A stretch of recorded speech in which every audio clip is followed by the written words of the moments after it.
Ese es un tema bien interesante, porque las cajas directas, digamos que tienen sus inicios más o menos en los setentas, como una necesidad para los escenarios, por todo este tema de longitudes. Y por eso es que quiero hacer, digamos que un refuerzo o realmente un repaso sobre primero qué es una caja directa, porque para poder llegar a entender diferencias entre activas y pasivas, pues primero tenemos que tener un poco claro las cajas directas, su funcionamiento y ventajas y virtudes. No obstante, pues depende también de las necesidades que ustedes vayan teniendo. Genial que en el canal de YouTube de Yamaki SAS, al cual les invitamos por favor se suscriban, pueden mandarnos sus necesidades puntuales de conocimiento y nosotros en el equipo de trabajo estaremos dispuestos a desarrollar los contenidos y plantearemos pues su agendamiento para hacer la clase correspondiente. Realmente la idea es que nosotros seamos un apoyo para sus necesidades y podamos cumplir pues con esa gran tarea. No siendo más, bienvenidos a todos los que se han conectado. Seguramente se van a ir conectando algunos amigos a nuestro canal. Todos bienvenidos. Vamos a dar inicio entonces formalmente a la capacitación. Primero, un recorderis de que es una caja directa. Hay algo muy clave en el contexto de cajas directas y es, ¿yo por qué debo usarlas en escenario? ¿Por qué nace la necesidad en los 70 de hacer esto? Bueno, una de las cosas básicas es que, uno, para poder transmitir una señal a una gran distancia, yo necesito tener un buen balanceo de la señal o tener muy poca resistencia al paso de corriente, pero como todos sabemos, un cable va a tener una resistencia propia por su conducción de un punto al otro. A mayor distancia, obviamente vamos a tener mayor resistencia y esa mayor resistencia va a afectar drásticamente la potencia o el voltaje de señal que estamos enviando por el cable. En los setentas y en la época de los conciertos, pues cuando se trabajaban con instrumentos como bajos eléctricos, pues las pastillas, tanto piezoeléctricas como las electromagnéticas, o las que funcionan por magnetismo, los famosos PIC o los humbucker de guitarras, tenían muy poca señal de salida. Sí, en cambio, una gran resistencia a la señal. Entonces, imagínense, yo conectando esto en un escenario a una consola FOH que quedaba a X distancia o inclusive en el mismo escenario a una consola básica de monitoreo, pues la pérdida de señal en distancia era impresionante y tras el hecho con un micrófono de baja calidad, pues íbamos mal, el ruido era impresionante y si ustedes han de pronto podido tener la oportunidad de ver videos de Woodstock, originales obviamente, sin ningún proceso de remastering, el ruido cuando entraban tanto los órganos Hammond, cuando entraban los Fender Rhodes y cuando entraban los bajos Fender de su época, que eran los famosos jazz bass, el ruido era absurdo. Ahí nace esa necesidad, y reitero ese tema, esa necesidad de tener una caja directa. ¿Para qué? Para uno, como lo vemos en la diapositiva, era adaptar la impedancia, esto referente al tema de resistencia al paso de corriente, y dos, el balanceo de la señal para que precisamente tuviéramos una menor cantidad de ruido en esa misma transmisión de señal. Aquí voy a hacer un paréntesis importante y voy a hacer referencia a estos elementos que tengo abajo en la diapositiva, las dos gráficas, una antena hecha con cable de cobre y básicamente una relación de magnetismo o electromagnetismo que influencia eventualmente un elemento de cobre. ¿Qué sucede? Los cables en longitud son excelentes receptores tipo antena. Realmente para poder hacer una antena yo necesito cobre y tengo que hacer es un embobinado o algo similar como lo que ven en la gráfica para tener esta respuesta. Pero también la distancia hace que las líneas de cobre se vuelvan receptores de esta señal de RF. Entonces la contaminación a mayor distancia se volvía un problema.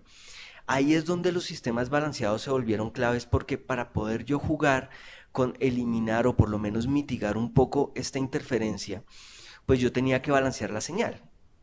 Digamos que no voy a entrar a fondo en el tema de lo que es una señal balanceada, eso de pronto si lo necesitan o lo requieren, lo podemos hacer en otro tipo de capacitación, en otro webinario de los miércoles, pero básicamente lo que necesitábamos era un dispositivo que nos permitiera copiar la señal original, poderla invertir en fase, para que luego el dispositivo de recepción pudiera tomar esta señal, cancelarla y dejarme solamente la señal limpia. Esa es una de las gran ventajas, o bueno, es la gran ventaja que tiene un sistema de señal balanceada. Claro, depende directamente del dispositivo que estemos conectando. Si mi consola no tiene entradas balanceadas, pues simplemente no me va a funcionar y el cable va a perder su capacidad de trabajo. Y en el tema de adaptación de impedancias es porque definitivamente en un instrumento como una guitarra o un bajo, o un sintetizador, en este caso hablando de los Fender Rhodes de esa época, pues nuestras señales eran de alta impedancia y a mayor distancia del cable, pues la resistividad era mayor y por ende era más fácil que influyera el ruido ambiente, el ruido contaminante, el ruido del mismo paso de la señal y mitigaba la señal de audio que yo quería. Entonces era más fuerte el ruido ambiente o el ruido del cable o el ruido de la transmisión que la misma señal de audio que yo quería enviar. Esto debido a su alta impedancia. Entonces la adaptación de impedancia lo que permite es que una señal de línea de altísima impedancia pudiera convertirse en una señal de baja impedancia tipo micrófono. En este caso podríamos pasar de los 4000, 12000, 2000 kiloohmios a los 600 ohmios, que pues obviamente es la señal que nos permitía llegar a una consola, a un canal de micrófono y tener una buena respuesta tanto en balanceo de señal como en el tema de impedancia, permitiéndonos distancias bastante largas. Se considera que en un cable de este tipo podemos llegar hasta 100 metros con un buen sistema balanceado. Entonces, ya teniendo esto claro, como que, ¿qué hace la caja directa? Que es precisamente ayudarnos con esa adaptación de impedancia y de balanceo de señal, ya podemos entrar a hablar de su circuito. Porque es que aquí viene algo importante y es cómo ellos ayudan también con liberación del ruido de tierra. Uno de los problemas que también se presentan es que en la mayoría de los casos nosotros tenemos una conexión de tierra común para la mayoría de sistemas que nosotros conectamos y todo esto se debe a que los equipos aterrizan tierra a su cuerpo está conectado a la red eléctrica en muchos de los casos es común y por ende generamos una especie de loop de tierra que es el que ven en su imagen al costado izquierdo de su pantalla. Ese loop de señal, como se darán cuenta, se mantiene constante. Entonces, cuando yo tengo eso, normalmente tenemos una señal de ruido que en América puede ser alrededor de los 60 Hz, pero en Europa puede ser alrededor de los 50 Hz. Esto debido a las diferencias que tenemos en transmisión de esta señal. Ahora, este ruido es en algunos casos supremamente fuerte y muy incómodo para las señales de audio. Una caja directa, dentro de sus grandes ventajas y utilidades, permite liberar la tierra que hay en un circuito. Pero si yo solamente liberara la tierra como me lo presenta la gráfica del costado izquierdo, pues de nada serviría, porque como ustedes se dan cuenta en la parte superior, donde está la señal y el retorno de señal, nosotros seguimos comunicando esta señal, entonces de nada nos sirve liberar el polo. Inclusive esto generaría en algunos casos mayores problemas. No sé si les ha pasado a algunos de ustedes que con algunas cajas directas que funcionan con batería de 9 voltios, que de pronto no son de las mejores del mercado, a veces empeora. Y eso sucede es porque dependiendo del circuito y la caja directa y la marca con la que yo esté trabajando, normalmente esta liberación del leaf o el leaf de la tierra, el ground de la caja, puede generar un nuevo circuito a partir del cuerpo. Esto dependiendo del diseño del circuito y dependiendo la calidad de la caja con la que se esté trabajando. Entonces, fíjense, llegamos a lo mismo. No liberamos al final nunca la tierra o a veces el switch del leaf simplemente no ejerce ninguna función. Ahí es donde ciertas cajas del mercado, hay muchas en el mercado muy famosas, tienen es realmente un trabajo a partir de transformadores. Los transformadores son la vida y la esencia de una caja directa. y de ahí su complejidad y también que se escoja una buena caja directa, especialmente en giras, en escenarios, en todo el tema de alquiler, o si ustedes son músicos y tienen pedaleras, efectivamente una buena caja directa garantiza que toda esa señal de carga de hum que me está realizando toda mi conexión de pedaleras se mitigue cuando voy a salir, ya sea tanto a mi amplificador como a mi consola FOH para poder transmitir el concierto, inclusive cuando estoy en un estudio para grabar. Estos transformadores son los que en su costado derecho de la imagen van a ver como el aislador. Ese aislador es el transformador que vamos a tener en una caja directa. Y es porque simplemente cuando ya utilizamos una caja de transformación, ya tenemos un aislamiento de la señal. Esto garantiza que mi tierra sí sea un circuito totalmente independiente como lo ven en la gráfica y cuando yo la libero por alguna necesidad puntual de un loop de tierra que se genere por mi sistema de conexión, efectivamente voy a liberar ese hum. Entonces ahí es donde una caja directa deja de ser un accesorio de lujo y se convierte en una necesidad puntual, tanto de conciertos como elementos de gira, como para un músico, inclusive el músico de bares y los sistemas de bares definitivamente son claves que tengamos cajas directas, porque en muchos de los casos nos llegan guitarras o sistemas electroacústicos o nos llega un músico de pronto con un equipo que hasta tenga problemas y bueno, digamos que lo vamos a relacionar ahí muy bien. En el gráfico que está en la cajilla roja, ustedes van a ver y a observar básicamente la conexión del circuito. Pero desafortunadamente nada es perfecto, ¿no? Y ahí es donde viene una buena selección de la caja directa.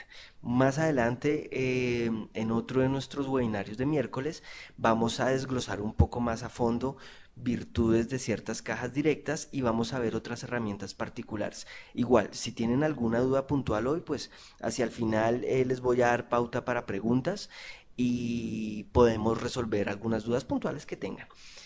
Entonces, ya entendiendo este circuito y entendiendo nuestro leaf, que lo ven abajo, pues vemos las grandes virtudes de la caja directa, que entonces si me devuelvo, ya serían tres. La adaptación de impedancia, para poder coger una señal de alta impedancia y bajarla a una impedancia de micrófono, de instrumento a micrófono o de línea a micrófono, y el balanceo de la señal para poder cubrir grandes distancias con una menor información de ruido producto de la información electromagnética o campos eléctricos o señales RF que estén tratando de llegar a mi cable. Y adicional, nuestra liberación de tierra a partir del ground leaf que tienen la mayoría de nuestras cajas directas. Cuando yo sigo avanzando, ahora sí, ya que tenemos ese recorderis de cajas directas, podemos pensar, bueno, ¿cuántas cajas directas y qué tipos de cajas directas existen? En definitiva, las cajas directas con el tiempo han tenido la inclusión de muchos accesorios, tanto así que empresas como Avalon han sacado dispositivos de etapas de preamplificación que incluyen cajas directas, como lo tienen para las líneas de bajos, que son supremamente poderosas. Asimismo, otras marcas como Radial o Radial eh, han desarrollado para darle un poco de plus a ese tipo de señal. Lo mismo lo hace Clark Technics, lo mismo lo han hecho la gente de Countryman, etcétera. Pero la base fundamental de las cajas directas se encuentra en dos tipos, activas y pasivas. Algo muy similar a lo que vemos con los micrófonos dinámicos y condensados. Aquí tenemos nuestra división a las cajas activas versus las pasivas.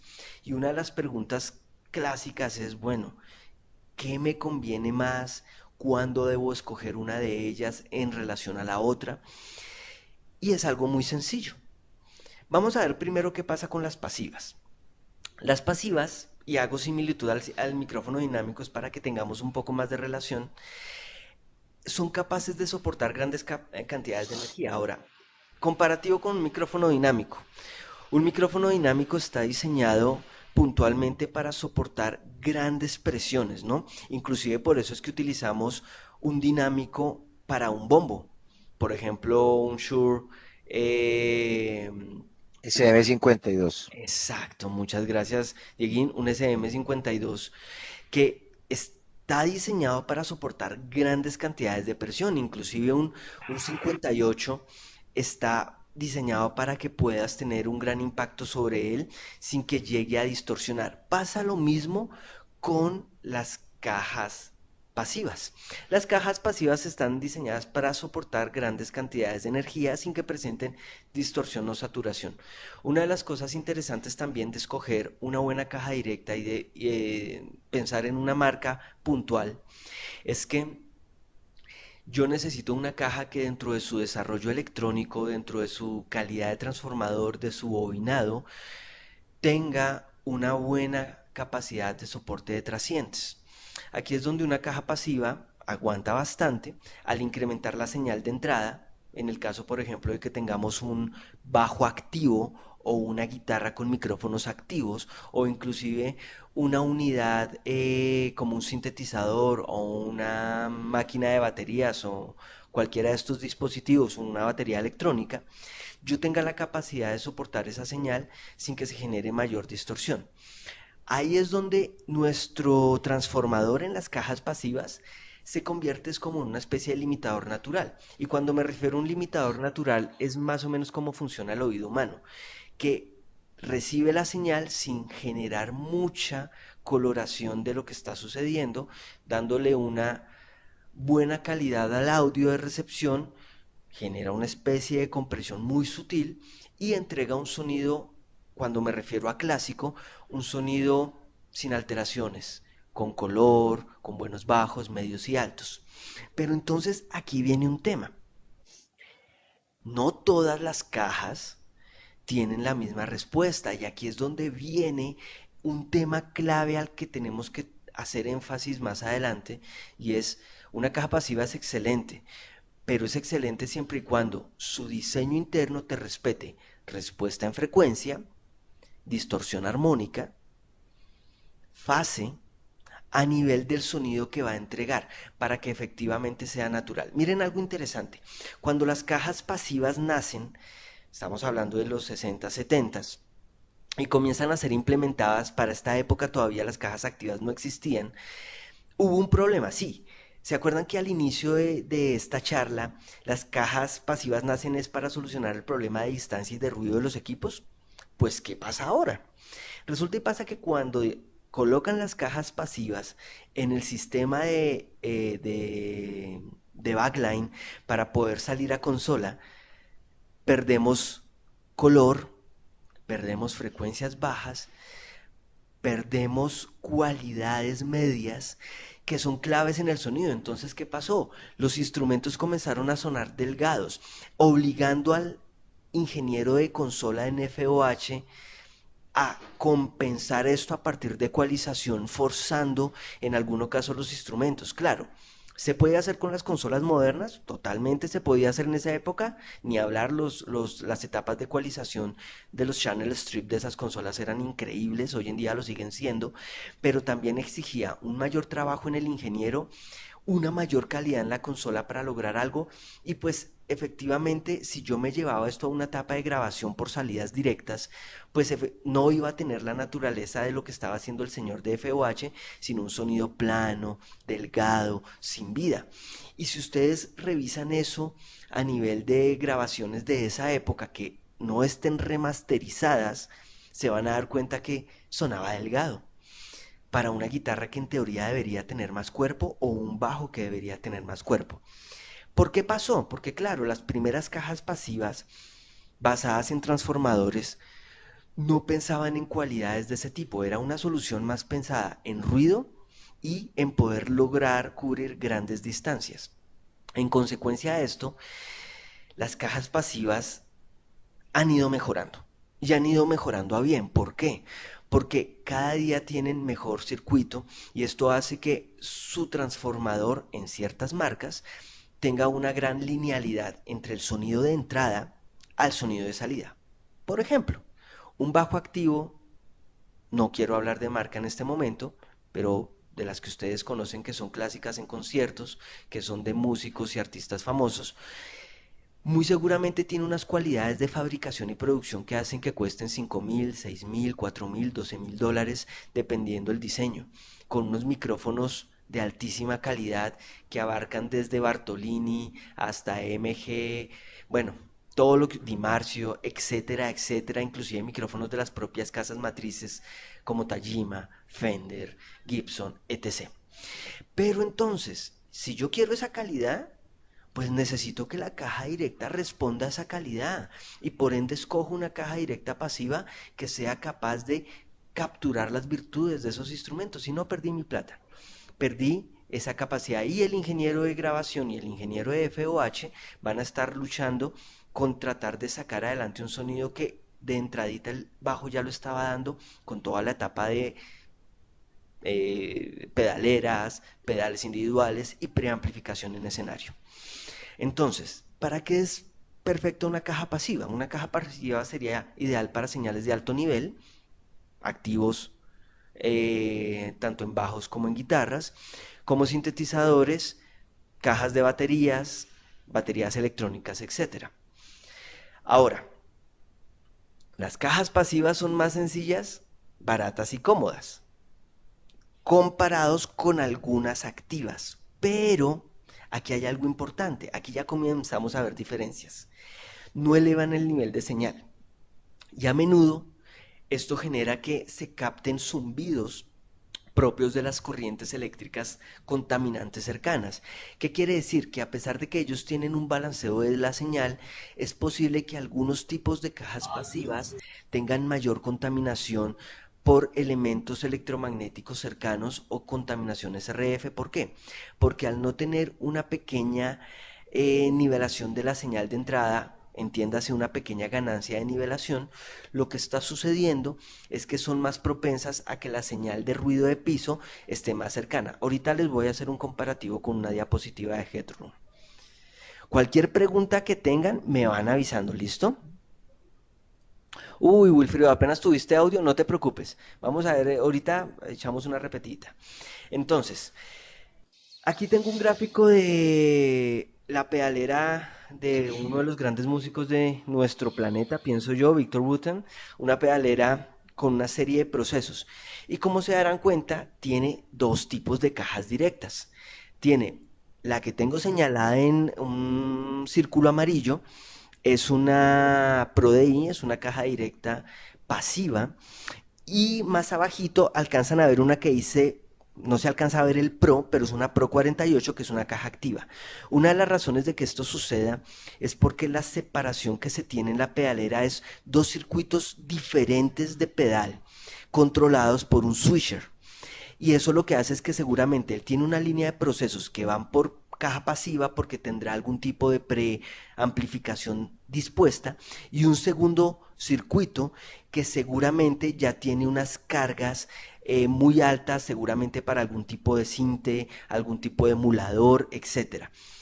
Es bien interesante la configuración, pero fíjense que siempre va a tener su caja pasiva para alimentar la etapa de pedales y seguramente también que puede tener. Es posible que tenga dentro de su setup de bajos un bajo con pastillas pasivas, que sería el de la Pro 48, y un bajo de pastillas activas, que sería el de la Pro DI. Ahí estaría él jugando con dos tipos de instrumentos, dos bajos, uno para pasivos, uno para activos, o inclusive que tenga un contrabajo o que tenga un baby, seguramente para hacer algún tipo de cambios en el escenario y en su trabajo. Vamos a la siguiente diapositiva. Ah, pero entonces, ¿qué pasa con las activas? Fíjense que rápidamente, pasiva, no tienes que hacer ninguna conexión de carga eléctrica, funciona como un micrófono dinámico, por ende no necesitas generar ninguna gestión de energía, pero adicional a esta, tiene un circuito que permite soportar bastante señal de carga, especialmente para bajos activos, guitarras activas, sistemas sintetizados, etcétera. Esta es la activa. ¿Qué pasa con la activa? Aquí cambiamos la similitud a un sistema de condensador, pero entonces, ¿qué similitud tendría con un micrófono de condensador? El micrófono de condensador requiere carga de 48 voltios, ¿no? Que normalmente la genera la consola. O en algunos micrófonos se genera por baterías incluidas tanto en el micrófono. ¿Qué pasa acá? Sí, estas cajas requieren carga. Pero también, ¿qué pasa con un micrófono condensador? Un micrófono condensador es mucho más sensible. ¿Por qué? Porque su sistema hace que tenga una mejor sensibilidad y mejor respuesta a elementos trascientes. En este caso pasa algo similar, pero traducido está la señal de trascientes que viene de una información de un instrumento. Por ejemplo, bajos con micrófonos piezoeléctricos, violines con adaptación de micrófonos piezoeléctricos, micrófonos de contacto, que en la mayoría son piezoeléctricos, usados mucho en música colombiana, bandola, bueno, tiples, cuatros, adaptaciones de estos mismos a micrófonos piezoeléctricos en puente, guitarras electroacústicas, que tengan micrófonos piezopasivos, inclusive con algunas electroacústicas que tengan micrófonos activos, pero que su capacidad de señal sea muy baja. Entraríamos también a algunos tipos de sintetizadores, a algunos tipos de baterías eléctricas. ¿Por qué hablo de sintetizadores y baterías eléctricas? Porque es factible en algunos de estos equipos controlar la señal de voltaje de salida. Y a veces por temas dinámicos es necesario que haya una muy alta sensibilidad a esos trascientes, ¿no? A esos pequeños spikes rápidos que se generan ya sea por interpretación o por cualquiera de estos fenómenos. Entonces, teniendo esto en cuenta, las cajas activas tienen la capacidad de entregar una pequeña amplificación de la señal de lo que entra a ellas. Básicamente es una nivelación, pero esa nivelación genera una pequeña ganancia que es la que estabiliza la señal, tiene mejor sensibilidad y por ende responde mejor a los trascientes. Su aplicación, básicamente para instrumentos delicados, cuando me refiero a delicados, me refiero es a que tienen muy baja señal o que tenemos de pronto control de la señal de salida en el mismo dispositivo. Hay algo aquí muy interesante. Al tener esa pequeña elevación de voltaje, que normalmente va a un riel especializado en el cual él controla esa señal, él también va a manejar una capacidad de distorsión un poco más alta que una caja pasiva. ¿A qué me refiero? Al tener esa ganancia adicional, vas a poder tener un headroom más alto. Si alguno no tiene claro qué es headroom, me avisa. De todas formas, más adelante voy a tener una diapositiva donde lo voy a explicar rápidamente, pues para que lo entendamos. Pero entonces, concretamente con este nivel de headroom, nosotros vamos a tener un mayor control. Cajas directas, activas, sí o sí, debido a esto necesitan Phantom Power. Y aquí viene algo importante. En el mercado hay muchas, en la gráfica ustedes ven tres diferentes marcas, las más apetecidas para riders técnicos, desde Clark Technics a su costado derecho, hacia Countryman en el centro y a Radial o Radial en el costado izquierdo. Compañeros, gente, si sigan la reunión.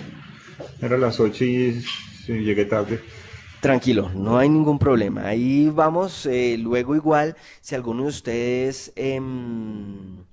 luego la quiere repetir, la vamos a publicar en nuestro canal de YouTube Llama Quizás para que la puedan ver varias veces y pues nada, repetir los contenidos. Igual al final vamos a hacer un repaso general de lo que vimos.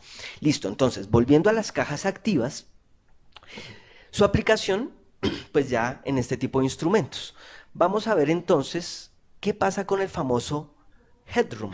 O a qué me refiero que aunque una caja activa va a tener un mejor manejo de señales a nivel de headroom. Esto es lo que conocemos nosotros, ¿sí?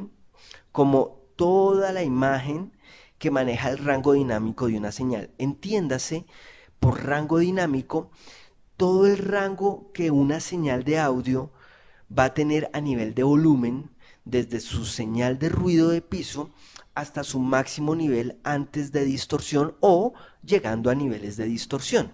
Entonces, ¿dónde está esa señal ubicada? La señal se divide en señal relación ruido, ¿sí?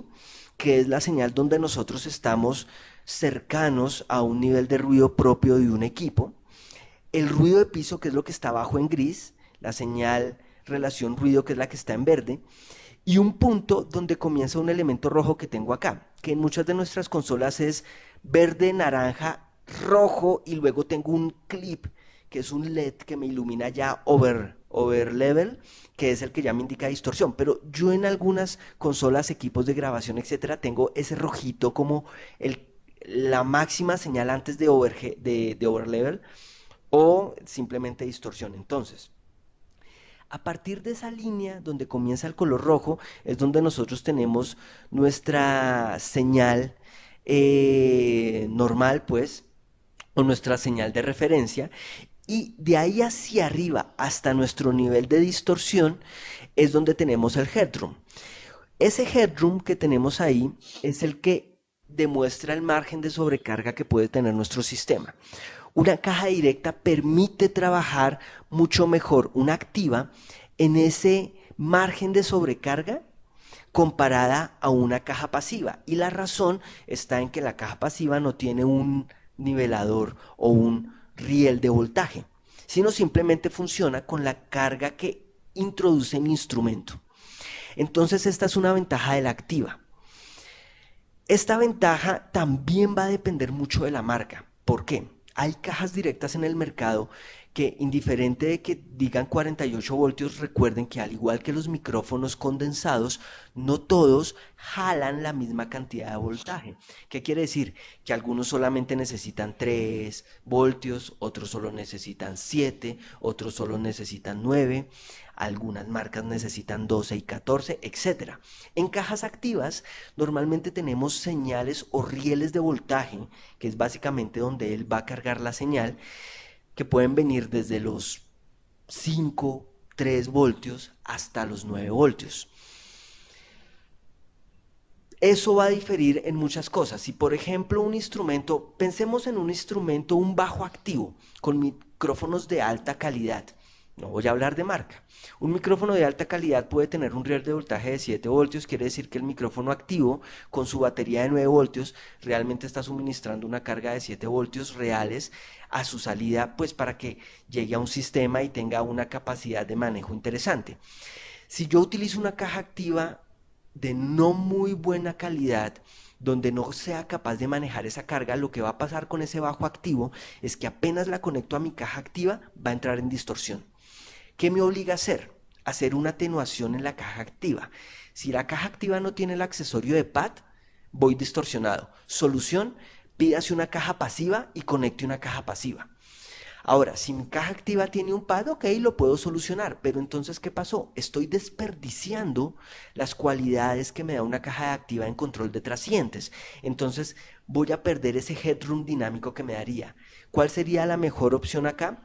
Definitivamente la pasiva, o si tengo una caja activa que soporte mucha línea de voltaje, por ejemplo 9 voltios, yo voy a tener una calidad superior a la que me manda el bajo, por ende voy a tener un mayor control de esas cargas dinámicas antes de distorsión. Quiere decir que yo podría, si por ejemplo tengo un torna de DJ con unos pres así increíbles y salgo a mis cajas directas, yo podría tener inclusive unas activas conectadas a mi torna de DJ con esos pres espectaculares para aprovechar al 100% esa cualidad. Obviamente, ¿qué necesitamos?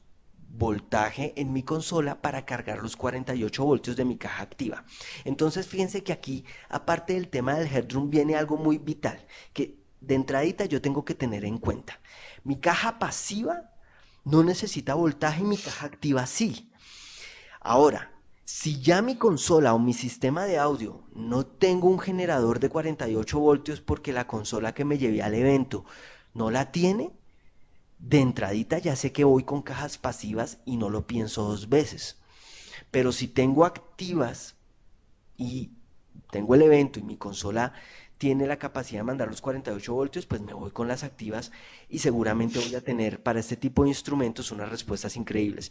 Casos concretos, si ustedes van a trabajar música colombiana, Créanme que una de las mejores opciones que pueden tener de conectar esos instrumentos por ser piezoeléctricos es tener cajas activas por encima de las pasivas y eso les va a dar a ustedes un mayor control, un mayor headroom, van a poder trabajar mucho mejor la señal, van a tener mejor control en consola. Eso como recomendación. Los yaceros, por ejemplo, muchos yaceros hoy en día están con bajos eléctricos pasivos, también con activos, pero muchos de ellos también siempre portan en sus backline contrabajos o bajos baby, que son micrófonos piezoeléctricos. Entonces ahí es donde las cajas activas van a tener una mejor respuesta y van a ser mucho más útiles comparadas con unas pasivas. No quiere decir que una pasiva no funcione. Lo que quiere decir es que una activa te va a cumplir una función más precisa que la pasiva. Ahora, ustedes van a encontrar en el mercado que hay unas cajas activas que están diseñadas especialmente para micrófonos piezoeléctricos. Y esto tiene una justificación muy interesante. ¿Por qué existen esas cajas pasivas exclusivas para piezoeléctricos? Es porque en la mayoría de los procesos de transformador, de los que voy a devolverme un poco, de los que hablábamos antes, voy a la gráfica, ese proceso de transformador que tenemos acá, aparte de ser la virtud que nos permite balancear, que nos permite eliminar el ruido, etcétera, también genera un efecto en la respuesta en frecuencia del sonido. Ese efecto en la respuesta de frecuencia del sonido es más lineal en algunas cajas directas que en otras, pero efectivamente a nivel de frecuencias altas va a tener una connotación importante. En teoría, y como uno siempre piensa en un altavoz de campo cercano, uno debería pensar que la respuesta debería ser lo más plana posible. Pero pues ya todos sabemos que eso no es necesariamente así. Entonces, a pesar de que yo quisiera escoger una caja con una respuesta muy lineal, pues hay cajas diseñadas especialmente para pensar que los instrumentos con micrófonos piezoeléctricos van a tener una mayor incidencia en frecuencias bajas. Estas mayores incidencias en frecuencias bajas van a tener una afectación en el feedback que se presenta en escenario. Entonces la mayoría de estas cajas directas para micrófonos piezoeléctricos tienen filtros pasa altos que permiten o coayudan a que la señal ya tenga una reducción o un control en las frecuencias bajas que no deseo, de tal manera que cuando la señal llega a mi consola va con mayor control, inclusive cuando estos elementos van a una etapa de grabación. Esto con el fin de que su instrumento esté más controlado. Entonces, ese tipo de plus que tienen las cajas activas para micrófonos piezoeléctricos son muy chéveres. Si yo tengo la oportunidad de escoger ese tipo de dispositivos o ese tipo de cajas, bienvenidas sean. ¿Todos vamos bien hasta acá? Recibo chulitos ahí por el chat. Con eso, cualquier cosa, si tienen alguna duda de lo que he hablado hasta este momento, podemos ir comenzando a preguntar y voy atacando esas preguntas. Bueno, mientras alguno de pronto tiene pregunta o esto, sigo con mi tema. Adicional a lo que vimos anteriormente, es importante ver que algunas cajas pasivas y algunas cajas activas tienen virtudes adicionales. Tenemos el ground leaf, del que veníamos hablando, que es una de las funciones propias del usar una caja activa. Y tenemos algo del que hablé sutilmente con la caja activa anteriormente, un atenuador. Las cajas activas en su gran mayoría de cierta calidad y de cierta marca tienen pads. Los atenuadores pueden venir desde menos 10 decibeles hasta menos 40 decibeles en algunas cajas. ¿Para qué? Para poder jugar con señales de línea que pueden estar entre más 4 y menos 10 dBu y las señales de micrófono que normalmente tienen señales de menos 4, de menos 40. Entonces, digamos que permite jugar con este tipo de señales. Algunas cajas directas tienen 3 pasos de reducción o de pad, algunas solo tienen uno. Y aquí es donde viene algo muy interesante y es, ¿hay cajas pasivas que tienen pad? Sí. No todas en el mercado, pero algunas cajas lo tienen y eso es una herramienta supremamente útil que les puede coayudar para hacer algunos trucos como reamp, pero vamos a ver más adelante que ya hay cajas de RIAM diseñadas especialmente para esta función. Y pues el filtro pasa altos, que es aquel que permite controlar esas frecuencias de señal de audio bajo muy claves en instrumentos piezoeléctricos. Entonces van a encontrar marcas en el mercado que dentro de su línea sectorizan cajas activas y cajas activas para micrófonos piezoeléctricos, como hay empresas en el mercado que van a tener cajas activas y algunas de sus referencias tienen es un filtro altos. No necesariamente van a decir que son para piezoeléctricos, pero el hecho de que tengan el filtro alto va a indicar que también te van a servir especialmente pensadas para este tipo de elementos. Respuesta en frecuencia, un tema bien interesante y es el problema que aqueja ese tema que hablaba yo de las cajas pasivas que nacieron en los años 70, 60, 70 y que hacía que esos instrumentos sonaran delgados, sin cuerpo y sin vida. La necesidad de poder hacer el control de balanceo de señal, control de impedancia y el ground leaf obliga a que casi todas tengan transformador.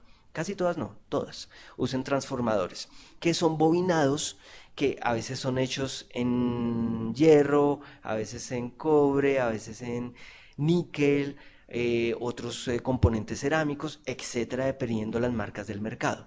Pero eso al final tiene una alteración en la frecuencia. Una buena elección de una caja directa va a darles a ustedes una calidad de naturaleza del instrumento adecuada. No estoy discriminando cajas directas, simplemente es que dependiendo su necesidad, pues escojan lo que realmente necesitan. Si vamos para sonido en vivo y me voy de gira con mi banda, definitivamente si yo me voy a llevar mi backline, dentro de mi backline incluiré mis cajas directas. Si voy a pedir un rider técnico y tengo un show y realmente voy con ciertos niveles de show, seguramente escoger unas cajas directas que cumplan una función de naturalidad muy importante. Marcas como las que ya nombré anteriormente. Ahora, hay más, obviamente. Aquí solamente me estoy refiriendo a unas pocas. Ahora, ¿qué pasa? Miren el circuito. Tengo la fuente, tengo el ruido que ya obviamente sabemos que está siendo eliminado gracias a nuestro transformador y a nuestra liberación de tierra por los loops de tierra que se pueden generar elevando, eliminando o levantando la tierra con el lift. Y luego la recepción de la señal. Pero entonces en este transformador vamos a tener tres fenómenos puntuales a nivel de respuesta en frecuencia. Hoy solo los voy a nombrar porque pues nuestro tiempo es corto, pero créanme que voy a hacer una clase adicional con esto. Es la respuesta en frecuencia, pérdida en frecuencias bajas y altas, o peor aún, a veces pérdida en bajas, ganancia en altas, o a veces incremento en bajas, pérdida en altas. Vamos a tener un tema de fase que hace que los medios bajos y brillos tengan una diferencia en fase, haciendo que unas cajas tengan una mejor o menor respuesta en esto. Y algo muy importante que es la distorsión armónica total, que es un fenómeno producto, pues obviamente de todo el tema de circuitos, que hace que unas tengan mayor o menor distorsión armónica que va de la mano de la fase y de la respuesta en frecuencia. Esta distorsión armónica también va de la mano del color de la caja, que ahorita voy a hablar de ese tema. A veces es agradable, a veces no tanto. Y ahí es donde entra también mucho el gusto de los músicos y el gusto de las empresas de backline o el gusto de las empresas de renta o de algún productor musical, etcétera, que decide tomar su decisión por una u otra caja. Aquí lo muy importante es tener naturaleza, un buen color, etcétera. Hay una pregunta que me hace Wilfredo. Hay un punto referente al voltaje de operación de la caja que sería bueno explicar y su incidencia en el rango dinámico. Algunas funcionan con pila cuadrada de 9 voltios y otras funcionan con 48 voltios. Es perfecto, Wilfredo. Voy a hacer un paréntesis aquí en lo de frecuencia para responderle a Wilfredo esto. Efectivamente, el tema de que trabajen con 9 voltios con pila o con los 48 voltios que genera una consola por su Phantom Power, no quiere decir que es que por un lado trabajen con 48 voltios y por el otro lado con 9, no. Realmente los rieles de voltaje de las cajas directas van desde los 3, 5, 7 hasta 9 voltios totales que utiliza una caja directa dependiendo su diseño y fabricación y dependiendo la marca. Realmente nunca vas a cargar los 48 voltios, inclusive los micrófonos condensadores tampoco trabajan todos con unos 48 voltios. Básicamente eso es una carga de energía que se da para que el consumo del micrófono o de la caja directa sea el que necesita por su diseño. En el caso de las cajas directas, desde 3, 5, perdón, sí, 3, 5, 7 y 9 voltios dependiendo la marca, el diseño y la empresa. ¿Qué pasa acá? Entre mejor sea el voltaje del riel que tenga estas cajas activas, porque esto solo sucede en cajas activas que requieran ser cargadas con Phantom Power, mejor va a ser el manejo de los trascientes y por ende una mejor calidad del headroom que al final se traduce en una menor distorsión a una mayor carga de nivel, o sea, a mayor volumen, menos distorsión y mejor control de ese volumen y de la carga dinámica. Ahí escogeríamos ya una marca, escogeríamos una referencia puntual. ¿Qué pasa con las pilas de 9 voltios? Algunas marcas que existen en el mercado han decidido eliminar la pila de 9 voltios para tener un circuito con mayor control, especialmente de la liberación de tierra.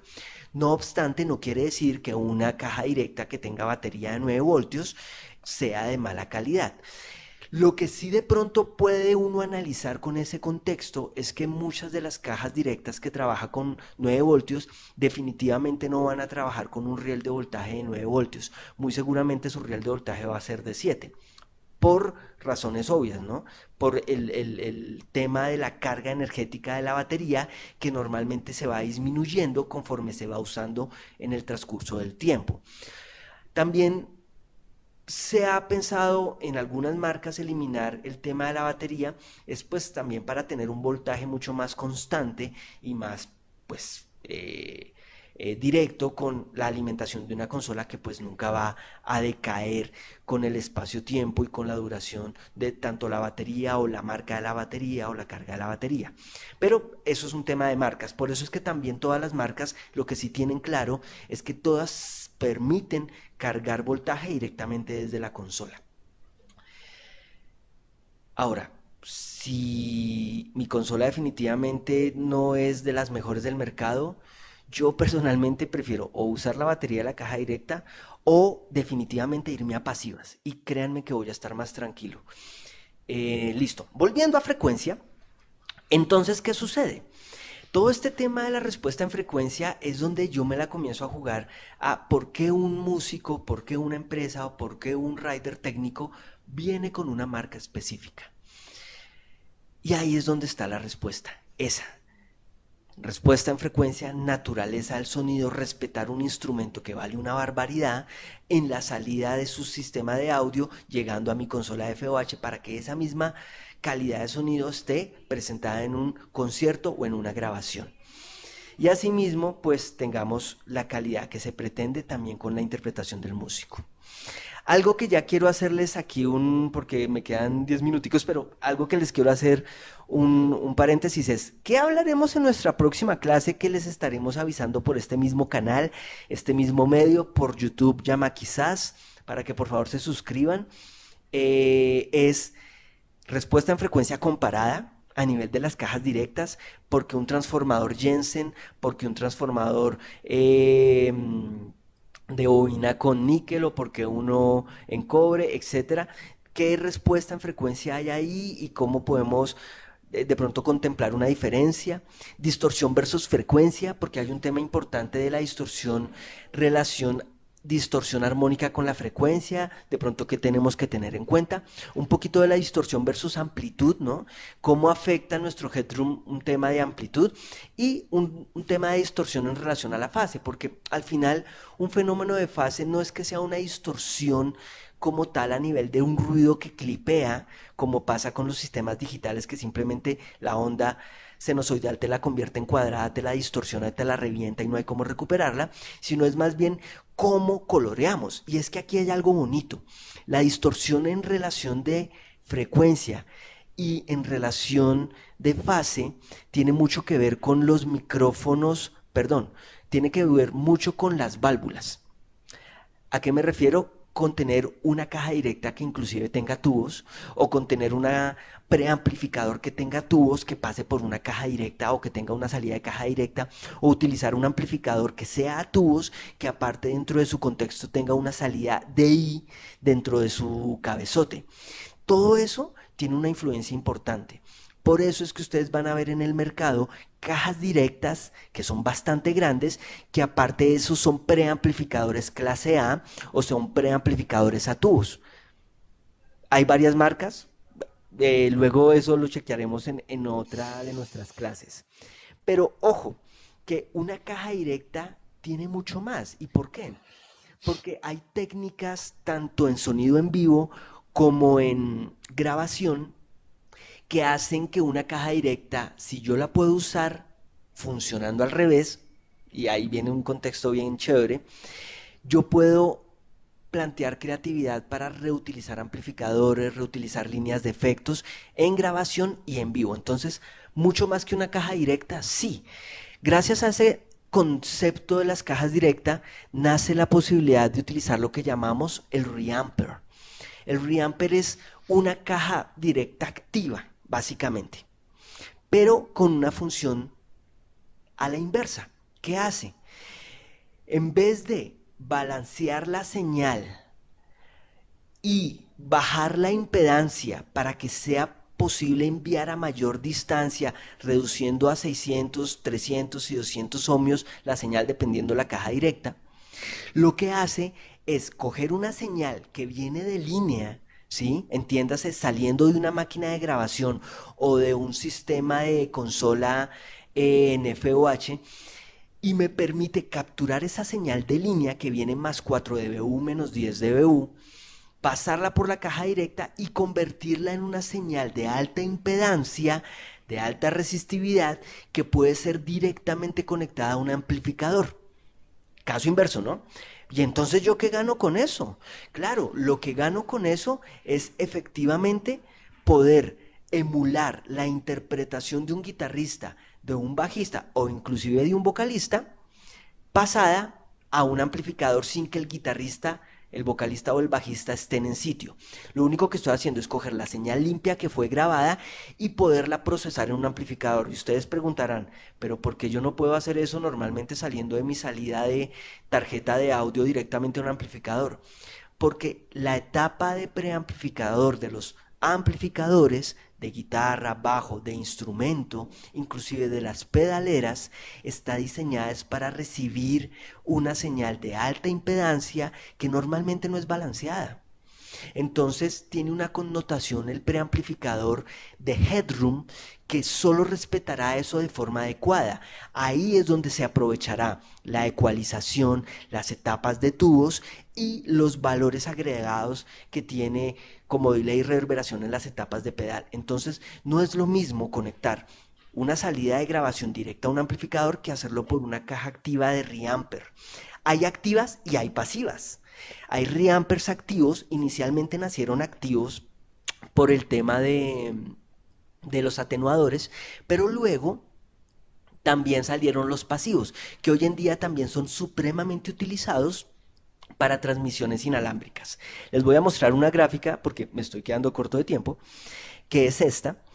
Esta gráfica les permite un poco vivenciar, esta es una pasiva, por ejemplo, una reamper pasiva, que lo que hace es que yo puedo salir de mi señal de grabación, entro a esta caja directa inversa, puedo salir a mi etapa de pedales con preamplificadores, etcétera, entrar a mi cabezote y utilizar un micrófono para ya capturar el sonido del amplificador. Y es que aquí es donde viene la creatividad.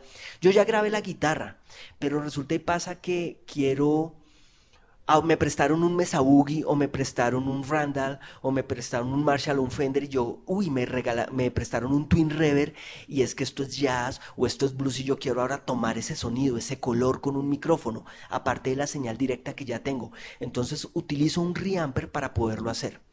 En vivo, yo estoy mandando la señal, resulta y pasa que por A, por B, por C, yo no quiero contaminar escenario, tengo mi amplificador, no sé, en otro lado, etcétera, y yo quiero vivenciar ese color de amplificador también en mi FOH, en mi front of house hacia mi público, pues también lo puedo hacer mandando caja directa de mi músico hasta consola y luego por medio de Reamper puedo estar cerca a mi amplificador y hacer toda la captura con un micrófono sin necesidad de que el guitarrista esté conectado a mi amplificador.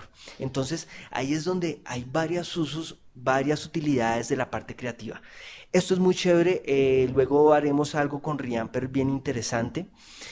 No sé si alguno de ustedes tenga una duda por el momento. Yo inicialmente los invito a que nos sigan en nuestro canal de YouTube Llama Quizás, que se suscriban. Vamos a estar subiendo contenidos educativos, contenidos que ustedes necesiten. Vamos a estar dispuestos a hacer cosas que pues en lo que podamos ayudar de sus dudas y necesidades. Entonces esperamos que pues a todos les sirva eh, y podamos pues colaborar con todo el conocimiento. No sé si tengan duda en este momento o alguna pregunta que me quieran hacer, pueden abrir sus micrófonos y hacer la pregunta pues en vivo en estos 3 minutos que nos quedan. ¿Todo bien? Buenos días, yo sí tengo una consulta. ¿Con quién hablo? Alexander de Manizales. Hola Alexander, ¿cómo estás? Cuéntamelo. Bien, gracias. Bueno, yo veo esta configuración de la caja directa después de la grabadora, ¿sí? El de Eh, Reamper, correcto. sí. Eh, no me quedó claro qué ventaja tengo al hacer esa conexión. O sea, Sí, ¿cuál es ella la me ventaja? está trabajando como un filtrado. No, ¿Qué básicamente, ¿qué está hace? haciendo ella allí? Es bajarte, es aumentarte la impedancia por un lado y es cambiar el balanceo a desbalanceado. ¿Qué sucede? Como los amplificadores y las pedalboard están diseñadas es para recibir la señal directamente de un instrumento, que en la mayoría de ellos son señales desbalanceadas, ¿sí? O sea, es un conector con cable TS, y aparte de eso, Sí, de altísima resistencia, si yo salgo directamente de la máquina de grabación, pues esto ya es una señal de línea, ¿no? Que aparte viene balanceada en la mayoría de los casos y ya viene con mucho voltaje. Entonces, ¿yo qué necesito? Bajar esa carga de voltaje para que no entre en saturación mi sistema de pedales ni mi amplificador. Eso me genera un mejor headroom, o sea, me permite rangos dinámicos de volumen mucho más naturales y hace que el amplificador realmente responda pensando que tú estás conectándote con la guitarra directamente. Un ejercicio muy chévere que uno puede hacer con esto es solo por ejercicio, coge por ejemplo una interfaz de audio o desde la misma consola sal por una salida auxiliar o lo que sea y conéctate a un amplificador y vas a ver cómo te satura. Entonces uno qué tiene que hacer, a bajarle todo el volumen al amplificador para que no sature. Pero ¿qué sucede? Si yo le bajo el volumen al amplificador, le estoy bajando volumen a la etapa preamplificada. ¿Qué quiere decir? Que desperdicia el preamplificador del Marshall. Y yo lo que quería era realmente tener el sonido del Marshall, no de la salida de audio de grabación. Ahí es donde estas cajas de Reamper son supremamente útiles para poder capturar el verdadero sonido de preamplificación de cualquier amplificador de este tipo. No sé ya, me queda muy si... claro. Ah, Ok. excelente, súper. Igual luego voy a hacer una clase de estas de miércoles. Voy a ver si puedo hacerlo en vivo para que escuchemos algunas diferencias. Pero ya luego me dedicaré solo al Reamper. Mira, por ejemplo, ahí me están contestando Eduardo Gutiérrez que ellos utilizan eso para hacer las pruebas y en vivo para enviar señal totalmente clean a los pedales. Qué berraquera. El Reamper es supremamente interesante. Muchas gracias por asistir. Espero que esta clase les haya gustado. Si tienen algún comentario para mejorar, hagámosle. Luego vamos a hacerlo un poco más dinámico, ya con pruebas en vivo. Vamos a ir mejorando nuestra plataforma. Muchas gracias por asistir, gracias por conectarse con Yama quizás, nos van a ver en YouTube, suscríbanse y nada, estamos aquí para servirles. Que tengan un muy buen día. Muchas gracias a todos.